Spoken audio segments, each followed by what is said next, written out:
Let's hit it.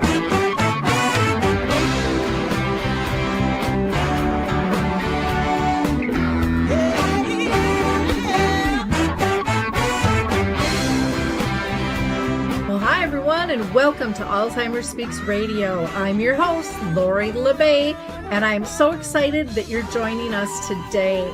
We are going to have a fascinating conversation as usual as we learn from people all around the world at all ages and stages of life. Stay tuned as we shift our dementia care from crisis to comfort. Here we go. What you think about, you will bring about the mental change. We will. Hi, everyone. Welcome back to Alzheimer Speaks Radio. I'm your host, Lori La Bey, and I thank you for tuning in. For those of you that are new, Alzheimer Speaks is about sound information, not just sound bites. We like to have real conversations with real people, and that's exactly what we're going to do today when we talk with people living with dementia about art and how they are involved with that. I also want to give a few shout outs before we introduce all of our guests, because we've got several people with us today. One, if you like the opening music, it's called Clarion Call by the Mark Arneson Band, and you can get that anywhere on any of your music platforms to download. The Memory Cafe is updating with those that are coming back online, so you have a combination of virtual and in-person memory cafes to pick from. So go to Memory Cafe directory to learn more there. Dementia Map is growing, and so you can check out new events on the site, as well as new resources, new blog posts at dementiamap.com.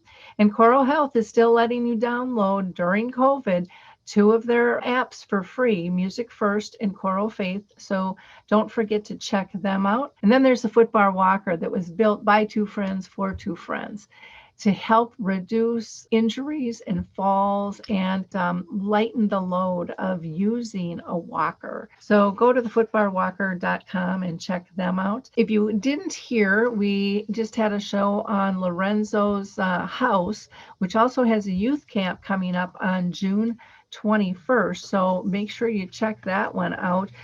We also did a couple of shows now on Maud's Ventures. And the reason I did 2 shows in such a short time was, one, we interviewed the CEO and executive director of the Richard and Maud Fury Foundation, who does Maud's Awards and then now Maud's Ventures. And then we did another interview with people from our Dementia Chats group who are living with dementia to get their input on what would they like to see. That's all for my housekeeping. Let's get to our show. Today I'm going to be talking with people living with dementia who have integrated various forms of art into their life. And I've met all of these people through Facebook, and they are part of the Dementia Action Alliance of USA group on Facebook called Arts and Dementia. And the Arts Working Group was formed in recognition of the arts, and what they play in terms of the importance of all of our lives, and especially those living with dementia.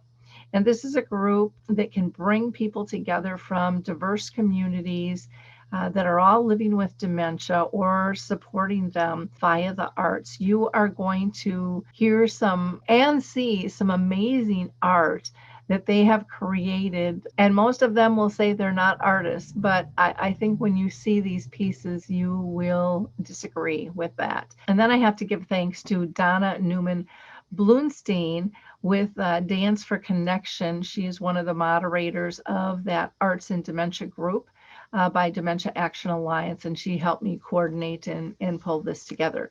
We're actually going to be doing another one because it was so popular. So let's get to introducing everybody. Well, hi, everyone, and welcome today. I am so excited because we have so many people living with dementia that are going to share with us their personal journey, a little bit about dementia, but more specifically as it relates to the arts, and what type of art they do and what that art does for them and others around them. So we're going to start out first with introducing ourselves. So I'll start. I'm Lori La Bey. I'm the founder of Alzheimer Speaks. My mom had dementia for 30 years, and I feel it is critically important that we listen to the voice of dementia because I believe they are the true experts and they have such beautiful insights to share with all of us on how to live better alongside dementia. So, Mike, do you mind starting with an introduction of yourself? Sure, absolutely. My name is Mike Belleville. I live in Rhode Island. Um, we'll start off by saying I've been happily married for 40 years now to my beautiful wife, Cheryl. We have 3 children, 6 grandchildren. Um, and next month will make 8 years since my diagnosis of initially younger onset Alzheimer's, but that was changed to Lewy body dementia with Parkinsonism. And it's great to be here. Wonderful. Well, thank you so much. Bill, I'm going to have you go next, if you don't mind stating your name and just giving people an introduction. Sure. My name is Bill Hayden. I'm up in Montreal, Canada. I'm 59. I guess this all started about 5 years ago. The real sort of got diagnostic probably about 3 years ago.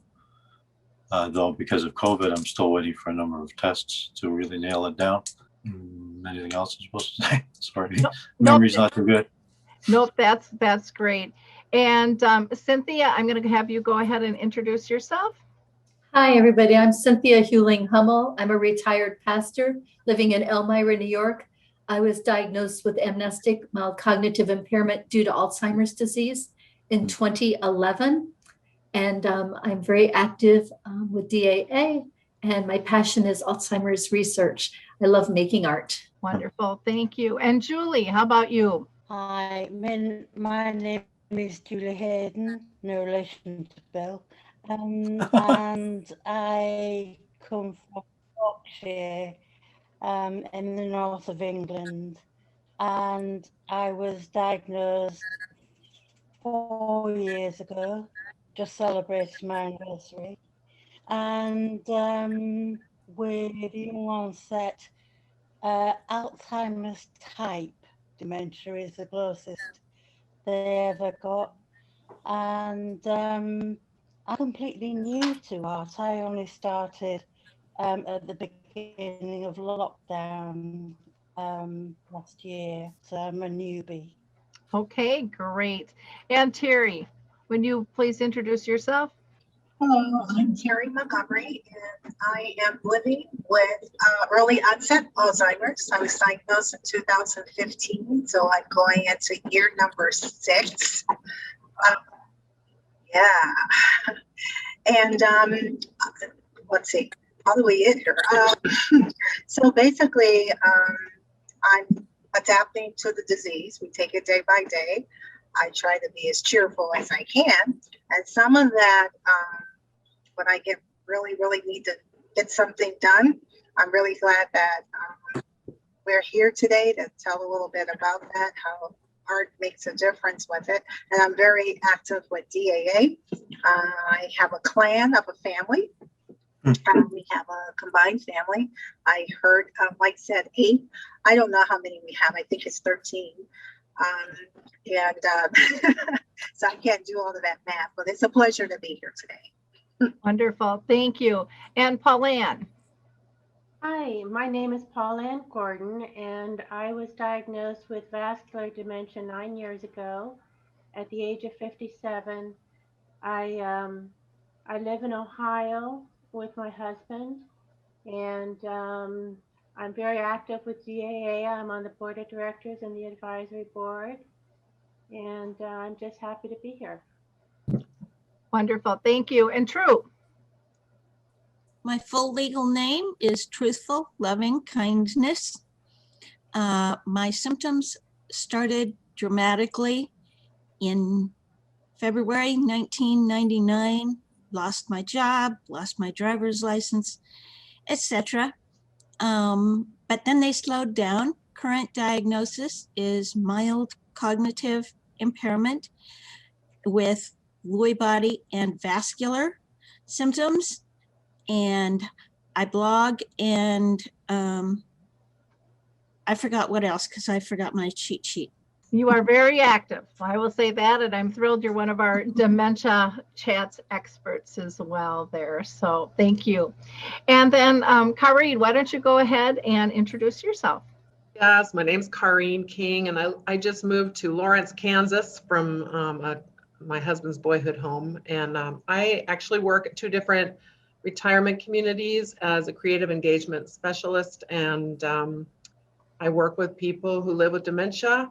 I do a lot of music and storytelling and poetry and all things like that. And I've written a lot of songs that capture moments with people who live with dementia, just to give them voice. And so that's a little bit about me. Okay, great. So I'm going to go ahead and start with Bill, if you don't mind telling us a little bit more about art, what type of art you do, and maybe showing us some examples.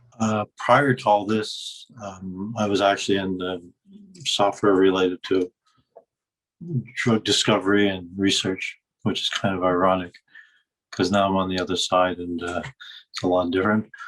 During that time, I traveled everywhere on the planet and I've been to museums all over the place. I've seen art and so on and had cocktails and dinner and all that kind of stuff at those places, but I never really got into it. Never really was an art person. So when this all hit, I joined a local dementia support group called AGI here in Montreal. And we would go there for about 4 hours a week. And part of it was art therapy. I've never done art before, but I thought I'd try it. And suddenly I found something I was comfortable with because my life at the time was either being on the planet, which I call lucid, or not being on the planet, which I call loopy. I think Mike can tell us all about Lewy body and what that's like. So I started doing art and it was like, wow, I didn't think about the past. I didn't think about what am I going to do next. I just did it. There's no pressure. It was just, and because of COVID, we haven't been able to get together here in Montreal because you can't do anything. But we do Zoom meetings once a week, and they also hooked me up with an art therapist who is helping me out continuing doing the art because I'm not motivated. I don't do it. So my thing, I guess we do painting and all that kind of stuff, but I got more into doing sculptures and weird paintings and stuff. So I think it's best if I just showed you. It would be easier than babbling for another hour. So last year, when I was in one of the art therapy classes, last year when we were actually physically able to have our art therapy sessions, they gave us these white masks, with the little elastic in the back and all kinds of doodads. You can make it look like Mardi Gras or something like that. And I was in one of my zone out phases and wasn't really interested, but I walked over to the table and suddenly I just started doing it. But I tried something different. What I did was I wanted to sort of express to other people what it feels like, not the people in my class, but normal people, whatever that means. So what I did was I took the mask and there's 2 sides to it, as you can see in a second. So on this side, I wanted to show what the person is looking at, the outside world, the basketball player, the dancer, and all these things. That's the outside world. It goes right through our eyes. And the mouth, I decided to wire it shut because we have a hard time expressing what's wrong with us. So I wired that part up. Then on the other side, once the information goes through our eyes, I did this on the other side. And I wanted to show to normal people what it's like. It's kind of like the information comes in and there are these little diamonds where we store information, but they're not connected very well anymore. So there's a lot of question marks, a lot of confusion. And it's sort of my way of expressing to people what it's like to have what I have. Because you can read all you want and it's hard to really figure out. So art has allowed me to do that. This year in my class, over the Zoom thing, art therapy, the lady wanted me to take clay and sort of express what it's like to be like this. So I decided to take a blob of clay. I created a square, you'll see in a second, and a very blank face, sort of normal. The blue is now the outside world, but inside my head, I wanted to express what it's like to watch myself melt. And that's at least the stage I seem to be at now. I'm lucid.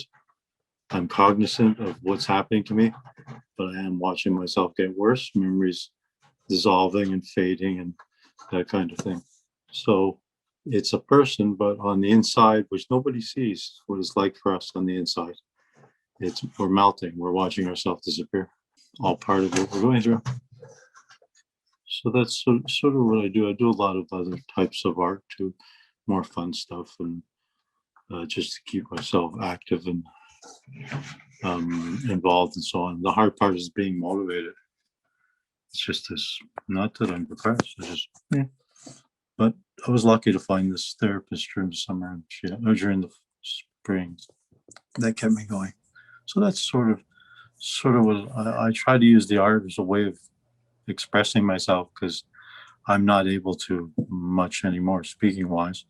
And I'm also, I don't read anymore because I can't. And so this is a way of showing it. And I think it's also a better way of explaining it to someone rather than in words. It's like, here, this was like,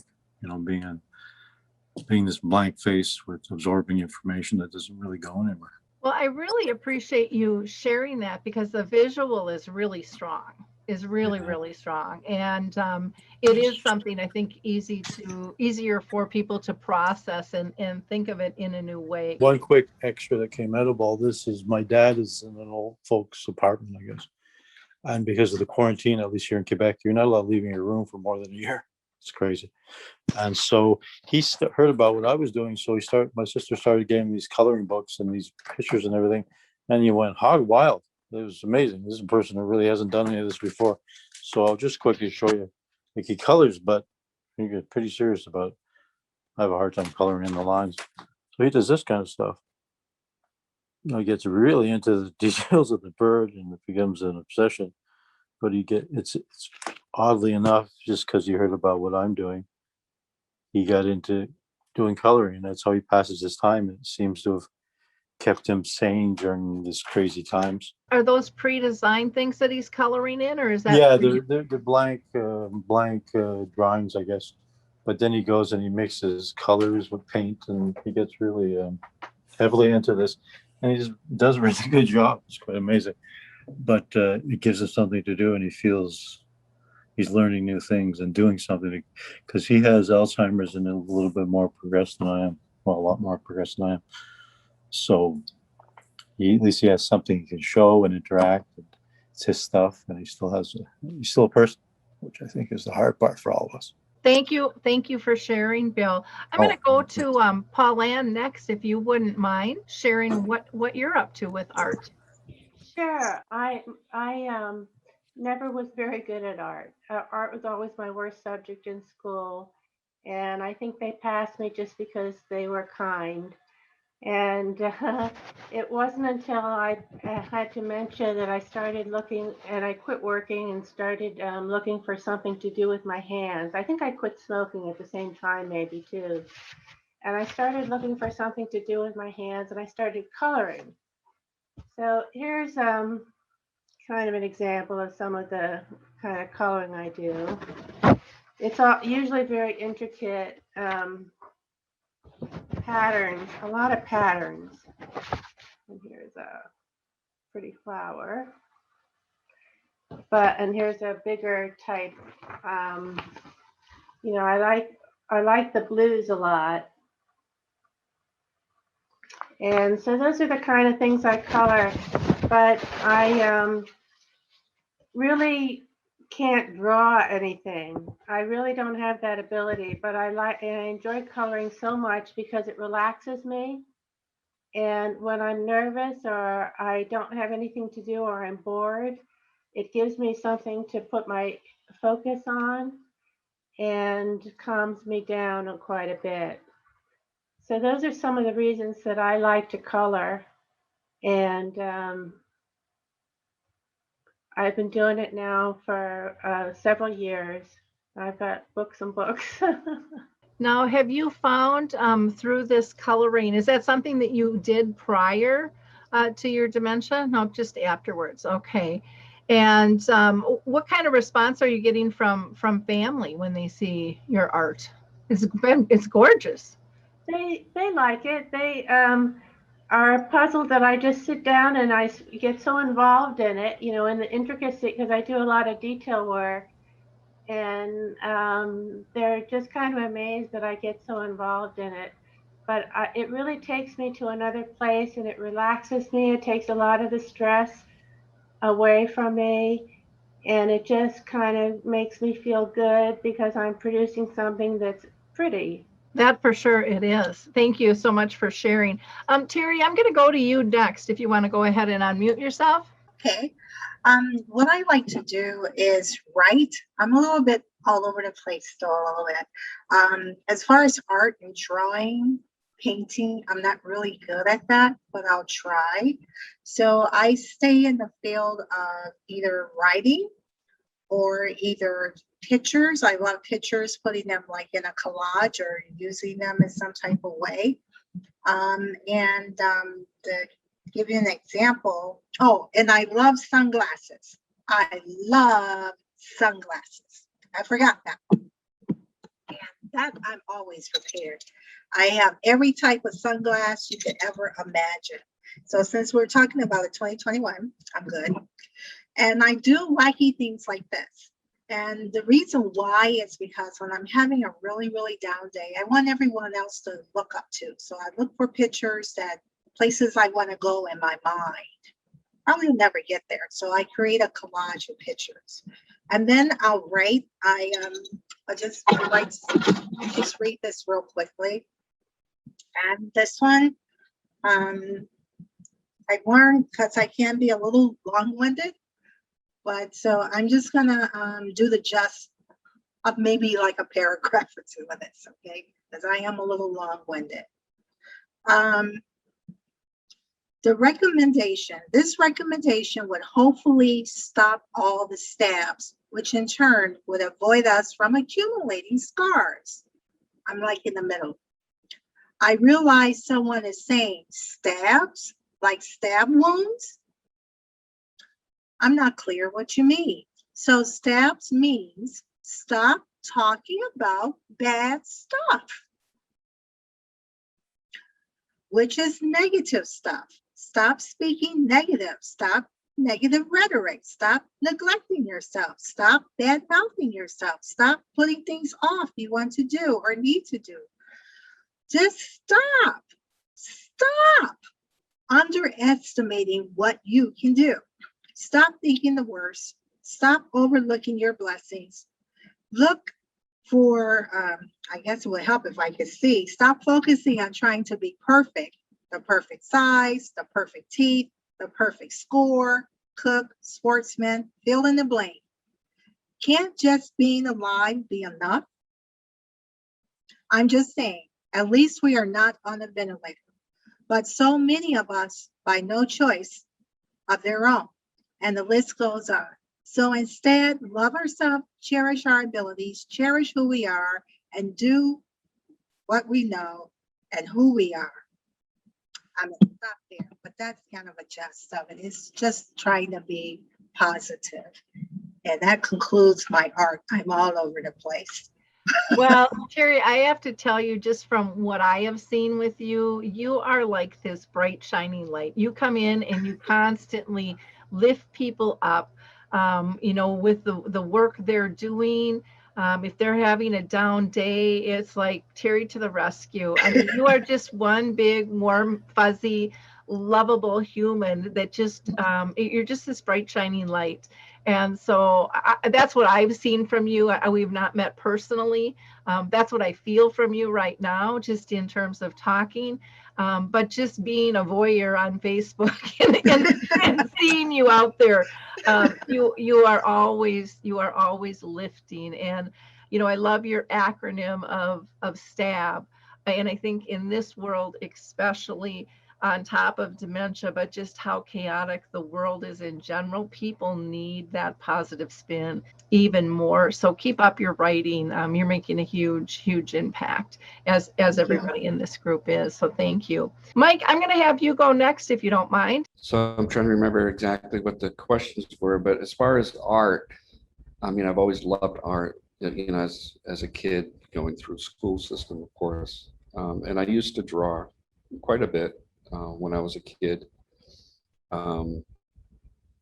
Before reality set in, which was probably at the age of 16, I thought I was gonna, I wanted to be a cartoonist for Disney, which obviously never came to fruition, but I always loved that kind of art. Unfortunately, it kind of subsided as I got older, you know, had to work for a living and things like that. So I didn't really start picking it up again until after my diagnosis. And similar to Bill, in my situation was I was actually volunteering at my local senior center at the time with their technology folks, helping them, I should say, with their technology issues. And they kept bugging me to stick around afterwards because they had a painting class, and painting always intimidated the heck out of me. But I decided to stay one day. And as luck would have it, the class that they were having was called reverse, it was oil painting, but it was reverse painting on glass. So you basically have to paint backwards. Number one, I don't recommend people take that up as their first painting experience. But number two, it probably wasn't bad because I didn't know how to paint to begin with. So I didn't know if I was doing it right or wrong. But that led to doing something in acrylic and then watercolor. And watercolor is what I really fell in love with. But then also, as Bill or someone else had mentioned, it's hard staying motivated, or it's hard, at least for me, it's very challenging to get into doing something. Once I do, I find that I just kind of like I go crazy for a while. So, you know, I painted those 3 early paintings on, and I'll show you some things in a couple of minutes. But then I didn't do anything for a year and a half. And our granddaughter was turning 8 years old at the time. My daughter told me she loved giraffes. So I decided to draw her a giraffe and paint it in watercolor. And then what I quickly learned was that you can't paint something for one grandchild without painting something for all your grandchildren. So that led to multiple paintings and posting them on Facebook, and then getting requests from people to do things for them. But selfishly, what I found out was that I was getting more out of it, I feel like, than I give. And because it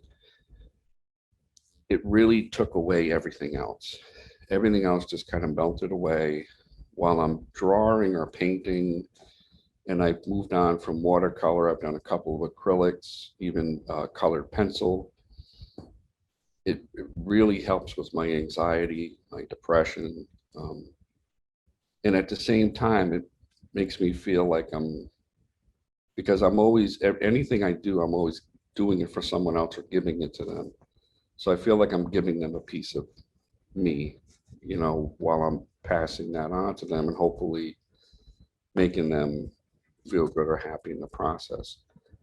So I really feel like it's more beneficial for me. You know, I'm being selfish about it at the same time. So other than flapping my gums for 21 minutes, I guess I'm just going to share my screen and show you some of the things I've done, and maybe just a couple of pictures as well, because I do love photography. Photography is one thing I've always loved. So I don't know if you can see my screen or not, but this was the very first painting I ever did, and it was the reverse on glass that I talked about. And as you can see, that was done 5 years ago. But then from there, I didn't paint anything from 2016 for another year and a half. This is the giraffe painting I did for my granddaughter, who was 8 years old at the time. And this was another one for one of my grandchildren. As you can tell, I don't know what the heck I'm doing. The background looks horrible, but I'm just, because I never really took any classes or art, you know, painting classes of any type.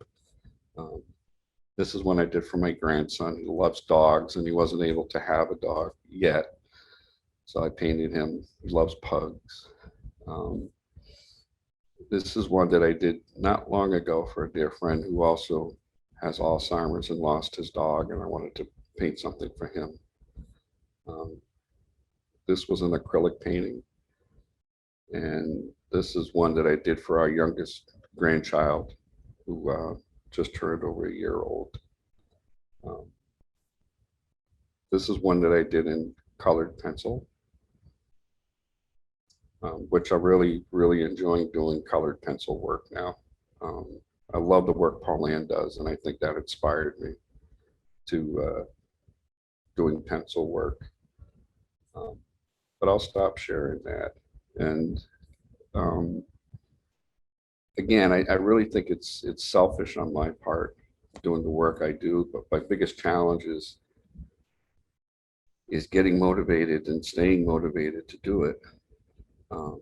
I find myself, I may do 6, 7, 8, 9 paintings in a row, and then I don't do anything for 6 months, a year, who knows, until that whatever bug catches me again and I start doing more.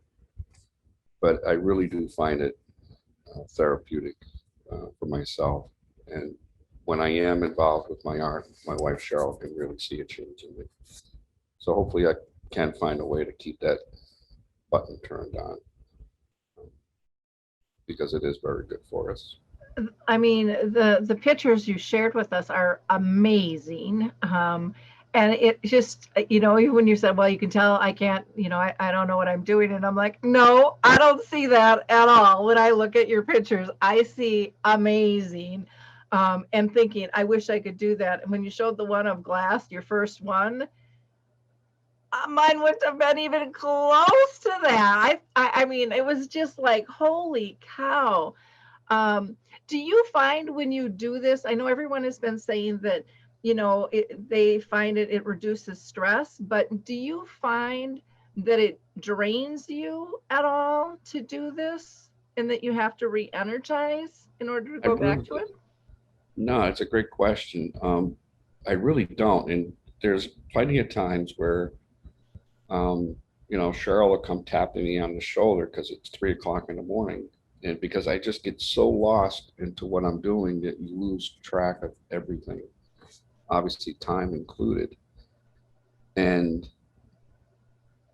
she has to remind me even to eat, seriously, like, hey, did you have anything to drink, water today or whatever? But so I really don't think it drains me. If anything, I think it energizes me. I think it has the opposite effect. And that's what I've heard from people, but I just wanted to ask that question, because it's just interesting that you get that energy to do it, and then you pull back, because it's just because it's so incredible. I mean, it's just so incredible to see all of your work. And I was just wondering if there was a reason for that you knew of. I really don't.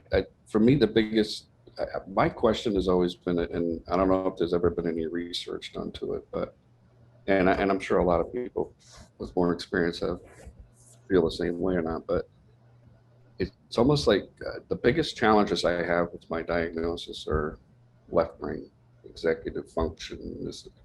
And I really feel like the right side that is waking up, and it's either taking over what the parts that I'm losing are challenged with nowadays. So I'm really curious to know if there's anything that's related to that in the way of dementia with people. If people who used to be very artistic aren't anymore, because maybe it's affecting that side of their brain more than the other. I don't know.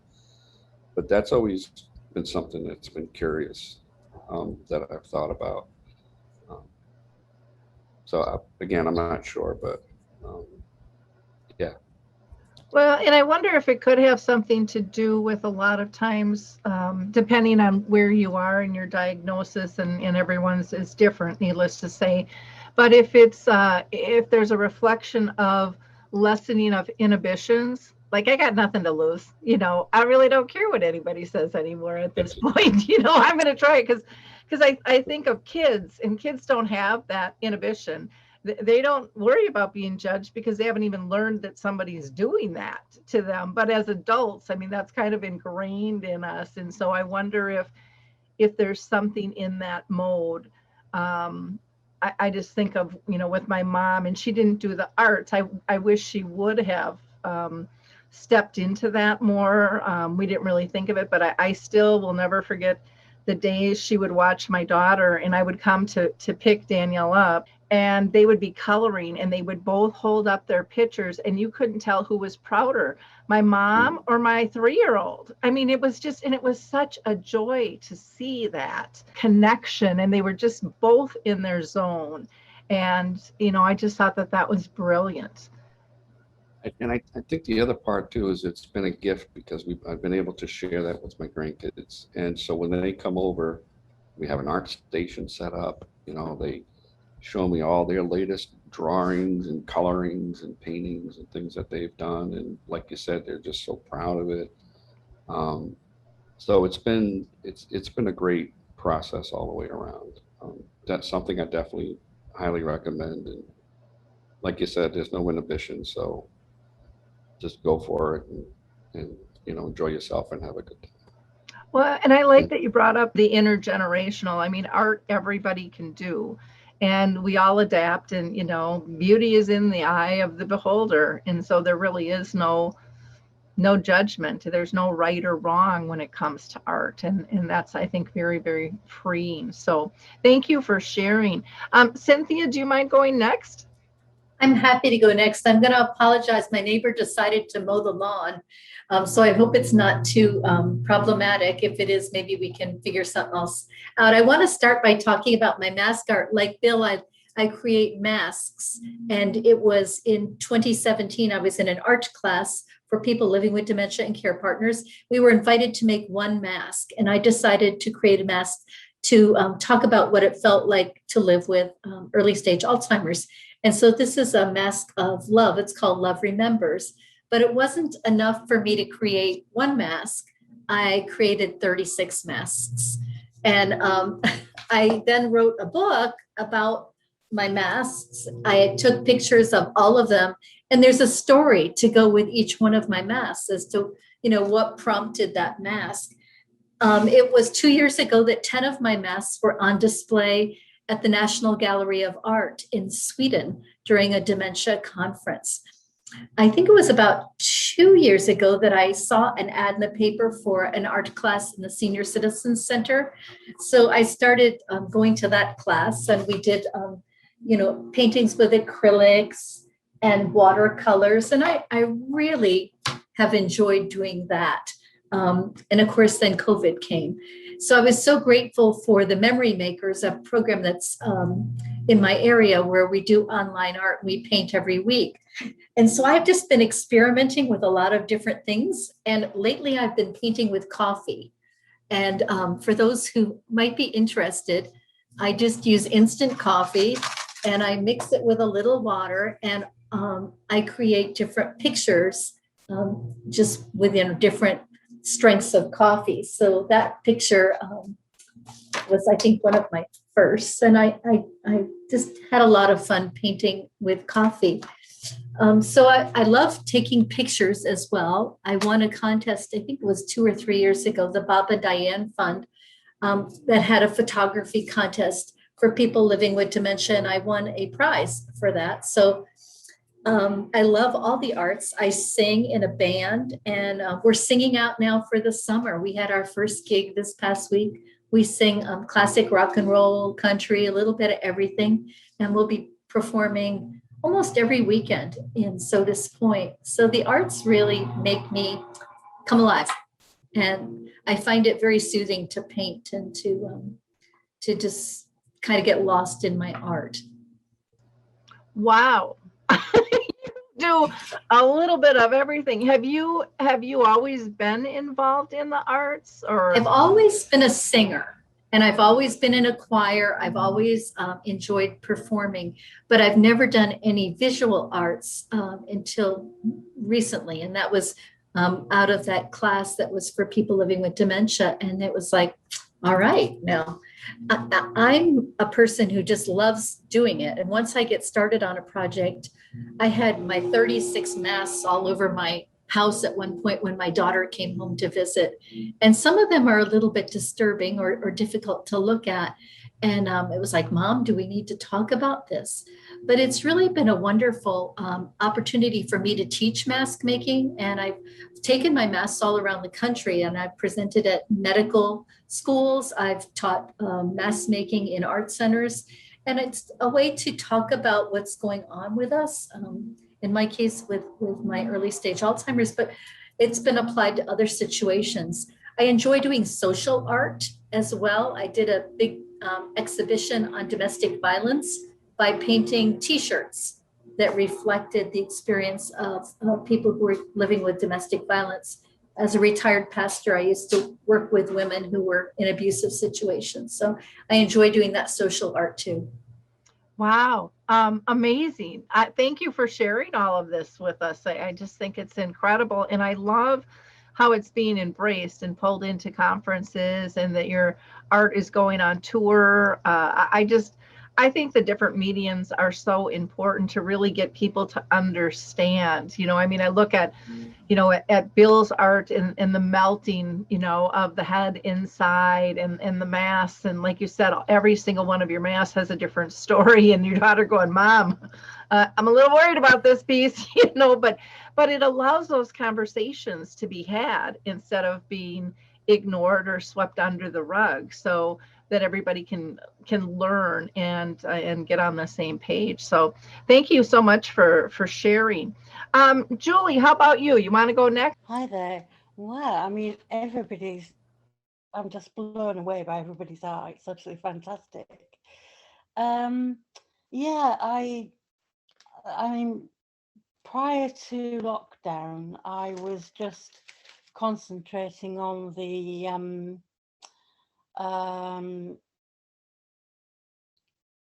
on my activism work, and I really wasn't getting anything done for myself.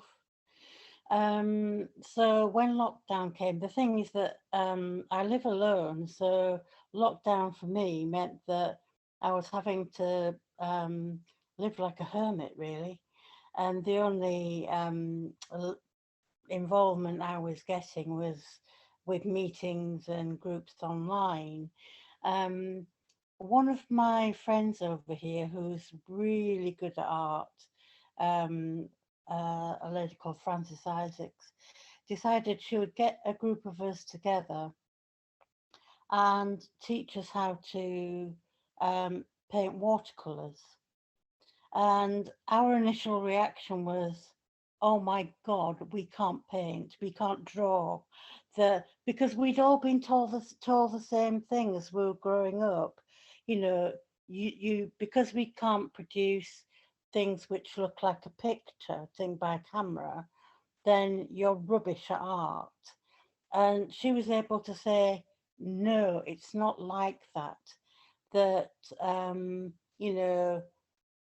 it's a skill that you can learn, and what it's about impressionism. And what I will teach you is the different effects you can get from different brush strokes, and how to blend colors to create a mood, and give you a few tips. And from there on, we each of us went on to start to paint watercolors. And so this was one of my early ones, which I've never been to Ireland, but I decided to look up to Google the mountains of Mourne in Northern Ireland, and created this view across to the mountains, across the sea. And I did actually get the thumbs up from a friend of mine who's from Northern Ireland and has actually seen them for himself. So that seems to be okay. And then around the same time that I was learning how to paint, I'd gone on a course online with a local mental health group. And I'd always wanted to learn poetry. but I could never write poetry. And here I am, sort of 58, and have never written any poetry. And they were teaching haiku poetry, which, for anyone who's not heard of it, it's a very basic Zen poetry. And it's just 3 lines of poetry where you have to count the syllables, 5 syllables, 7 syllables, and 5. And it's just a way of just concentrating everything down to the absolute essentials of language to convey what you see, what you feel. And then as I was learning the watercolors at the same time, what I then started doing was learning how I started experimenting with illustrating the poems that I was writing. And that's quite an early one, which I'd written this haiku about spring. So I just illustrated with a few flowers around it, some of which I'm sure appear in nature, but I think some are my own imagination. So that's what I came up with. And then as I've a group of my friends had been on the poetry course, and as a result of that course, they ended up printing a book of an anthology of dementia poetry. And by reading what they'd produced, I was then able to develop my poetry further and learn about how to write different styles. And again, started to combine, that's my first free verse poem. And again, illustrate that. And my friend Francis, who taught me how to do watercolors, was encouraging us to try out different mediums. So learning how to express ourselves in different ways. So a couple of ones that I've tried are, it's nice to get messy, isn't it? To be like school kids again and start to mush around colours with your fingers. And so I got some pastels, and that was just kind of a basic mood colour of pastels with a very basic tree on there. And then she introduced us to pastels, and I live right on the edge of the Yorkshire Moors, which is all very Wuthering Heights in Heathcliff. And so, you know, there are lots of colour up there, but I decided to use the charcoals to create the mood of it being wild and woolly. And so this is actually a scene from moorland up above where I live, with the actual heather and gorse on the top of the moors, view out over the valley. And then this is this large rock which looms out over the valley, and is actually a place where way back the locals used to throw the local witches off to their deaths into the valley below. So great fun. Well, thank you so much for sharing. You have a nice variety of what you do as well. And I so appreciate that. And I admire all of you for your work in terms of what you're doing. I remember back in the day when I was in high school, I used to paint with toothpicks and was really detailed. And I've always wanted to go back and do that. And I've actually bought oil paints, and they're sitting on top of my desk, and I still haven't popped them open. And it's been like 6 months because I'm just so busy. And it's like, I know that I would love to explore that again and get back into that. So thank you so much for sharing. True, do you want to go next? I gathered a few things And I have pictures and stuff. So I'm not going to try to do those because we're running out of time. But I thought something important to say was when like the week or the month that I got my diagnosis, I told my husband, I said, creating is when I feel most alive. So even after I cannot use the tools, I want to be able to have the supplies and be looking at the supplies, because that it makes me feel alive to be looking at the supplies. You know, I've got these, well, that's things I made. Supplies. Having the supplies there, even if I cannot use them, is absolutely necessary for my well-being. And I think part of that is because I spend a lot of my time trying to figure things out. This goes with this, this goes with this. What is wrong? Why is it not processing? You know, technical things on that side. And I need balance. The things on this side is necessary for my health. And when I'm feeling different feelings, create the need for creating different, well, no, creating different, you know what, never mind. It's okay. And we have time. You can go ahead and share. I remember one of the things is I'm going through grief with losing pets and friends right now. I spent a good part of the morning crying. Very often when I'm going through grief, I don't want to do drawing, or especially I'm shaking so badly. I can't do stuff like that worth beans. It's just, I drop everything. But I want to, even if I cannot use the crochet hook, holding that yarn in my hands is very comforting. So I've got a lot of different options for things to do. You know, I've got my watercolor pencils. I've got a lot of different varieties of things, but different things match different needs. Those are the main things I want to say today. Did you want to share anything?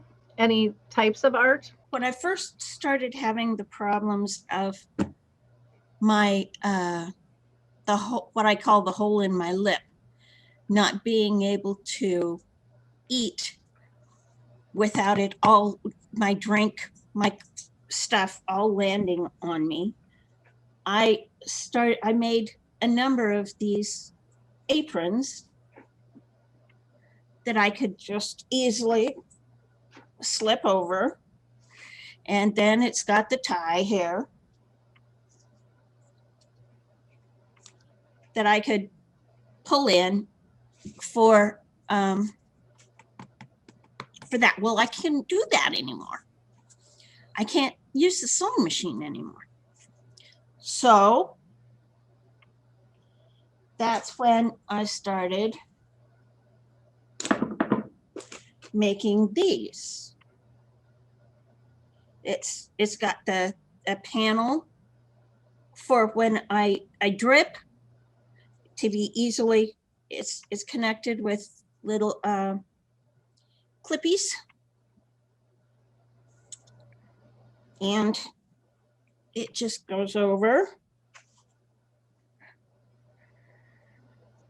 for, you know, whatever I choose to wear that day.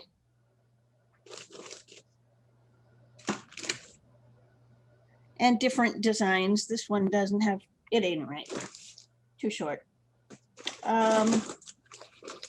these. Oh, one tool, clear bags. Hugely important. Everything is in clear. Little flowers when I don't have very much time. Made this one. Let's see. I'm shaking so bad that there. Now it's still. Now I can't do these anymore. But I can still crochet. And so, you know, we adapt for what we can't do anymore because we are losing the abilities. And you still do a lot of writing and stuff too for your blog and things. So thank you so much for sharing. Corrine, I'm going to have you go next and talk a little bit about what you do as a kind of an art therapist and the different types of modes that you have. Listening to all of your and watching all of your displays of art and oh my goodness, I feel like I'm just overwhelmed. Everyone's so incredibly talented and your sharing was just beautiful and inspiring. But I will have to say, Michael, when you showed me that, when you showed us your the bird, I also love photography, and I just open up my, and I make a calendar every year, and I just open up my June 1st, and here it is. Like, oh, there it is. I can't believe it. Anyway, yeah, it's very inspiring, everyone. Oh my goodness. So I work at 2 different retirement communities, and I do a lot of different modalities. I love haiku, that was mentioned today. I love haiku. It's just a really, there's no, I mean, it's so open-ended. It's wonderful. So I do a lot of poetry. I work with groups of people, and we all sit in kind of a semicircle, and it's really important that everyone is addressed by name, because to me, a name, knowing that we are affirmed and validated by just having our names pronounced correctly, for one thing, is really nice, because my name's Karine and no one gets it right. My sidekick that I bring with me every week to everything is Emma Lou.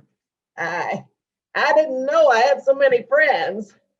And so she comes with me, and she's just been a surprise, because she's like a person. I mean, even to me, and she actually is, she was made on behalf of one of my dear friends, Emma Lou, who really did have dementia. And she became my dear friend for a couple of years when I met her back in 2006.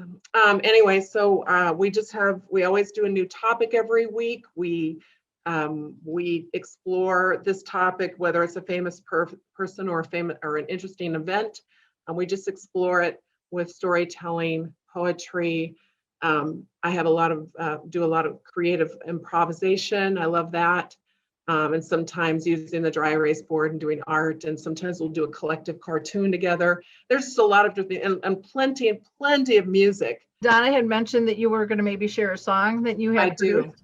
I do. People, so have one. Yeah. So this one's I have written a lot of songs, and usually what happens is somebody will say something profound, and I don't want to lose it, and so I want to give voice to it. And several years ago, there was a man named Lauren, and I've been given permission to share this. He had just moved into one of our retirement communities, and I was the activity director at the time. And I went up to him and I said, "Hi, my name's Karine. What's your name?" And he said, "I don't know." And a few days later, he attended one of our validation groups, which is just a small group of people who live with dementia.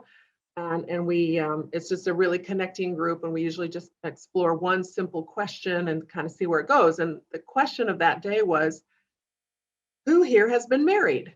And so we went around the circle. And when it was Lauren's turn, he said, when we asked, "Lauren, have you been married?" He said, he thought for a minute, he said, "I don't know.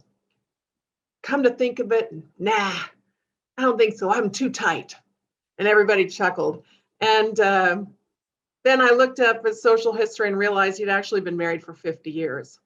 Now, the thing about Lauren is that even though he didn't remember his name, he couldn't remember if he'd been married, he still was a very joyful man, and he did a lot of art in his room. It was a lot of the kind of maybe paint by numbers or drawing, and so it was really something that was so therapeutic for him. So I'm just going to share this song. Oh my goodness, and if you hear my dog barking, he suddenly is barking, and I don't know why, so I apologize, but here it is. I don't know what day it is. I don't know why I am here. I don't know what your name is, but I know what's clear. Many childhood memories, my reality, and the way you make me feel when you talk to me. And I want to go home. It's all that I have left is the only thing I know. Could you please take me there? I've lost my way and I don't know why I don't know. Could you say your name again? If we've met, I'm unaware. Could you stay and chat a while? I would like to share many childhood memories, my reality, and the way you make me feel when you talk to me. But I wanna go home. It's all that I have left is the only thing I know. Could you please take me there? I've lost my way and I don't know why I don't know. I don't know why I don't know. Beautiful. Very, very beautiful. Got me a little teary-eyed there. I want to be a little conscious. We've gone over time here, but I also, when I do these shows, I like to give the freedom for people to be able to speak and not cut a story tight. So in wrapping up, I'd just like to have everybody say one or two words as to the benefit of doing art with dementia. So Pauline, can you go first? Relaxation and focus. Wonderful. Terry, how about you? To make you feel excited again and reassurance. Great. True, how about you? Meditation and self-expression. Julie, what are one or two words that you feel about art? As I feel verbal communication problems coming on, I find the expression through art and poetry really helped me to get my feelings out. Wonderful. Bill, how about you?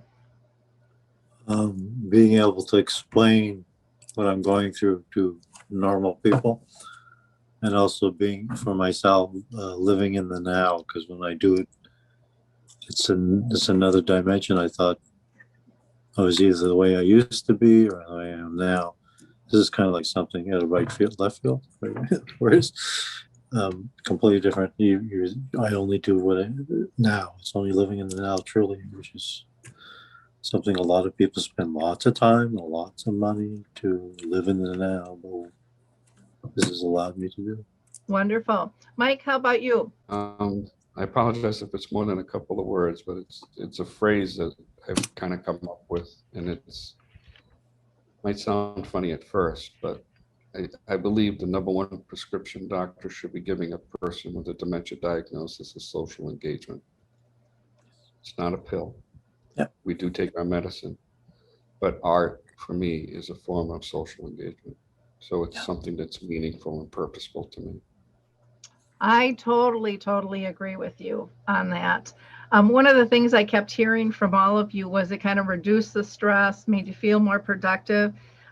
Legacy pieces, and then raising awareness through your different types of art. Educating, and I just there's so many different benefits there. Karine, anything that you would like to add to that? Oh, I mean, everything you all said, it totally resonates with me. And Bill, your piece that you had with the disappearing was just so profound to me. I love that how you use art to express what's going on within you. So thank you for that. All of your pieces were amazing. But I agree. One thing I want to add. Is that for me, art is refocusing and redirecting from if I'm feeling displaced or sad. And I'm feeling a little sadness right now because I feel displaced because we just moved. So the song that I sang for you really, I felt like, I almost feel like this is my song right now. So it was really beautiful to see all of you. But art is really about redirecting focus.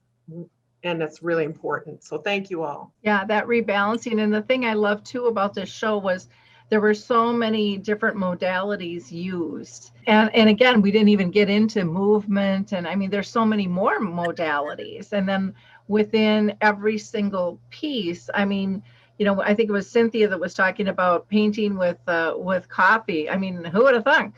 Wow. There's all different types of medians within a median as well with that. So I want to thank you all for your time. I do have one last question because I know Dementia Action Alliance has their Arts and Dementia group on Facebook, but there were a couple other groups mentioned as well. And it seems like, just as an observer, that those have been really beneficial for people to be able to share their art and stuff. Are there other art groups that you would recommend for people to participate in? I don't know if they're on social media, or Bill, I know you had mentioned where they actually helped you with an art therapist and things. That's just my support, dementia support group in Montreal called AGI. Okay. And they just happen to have art therapy. So it's not an online thing. It was just a one-on-one with one of the people. Okay, great. Anybody else? Okay, well, I just think that this is a really brilliant mode for people to participate in. And I think it's going to be an eye-opener for so many people, because I think when it comes to dementia, we are so used to hearing what you can't do anymore. And it's really switching from that disabilities to the abilities and focusing on the magic that happens when we give people the chance and the opportunity and the tools to explore what all is there. Actually, if I could finish with some, I just wanted to, and you probably heard it a million times, but thank you, Lori, for giving all of us a voice and a platform to do what we're trying to do. Without you, this would not happen. So, it's my honor. It's my honor. Like I said, I think we have so much to learn from all of you on so many different levels. And so I love having these conversations. I think they're brilliant. I think they shift people's mindsets to one of a heart set, and they look for a reason to explore things that they thought weren't possible before. I mean, we've always, with dementia, it's been marketed by fear.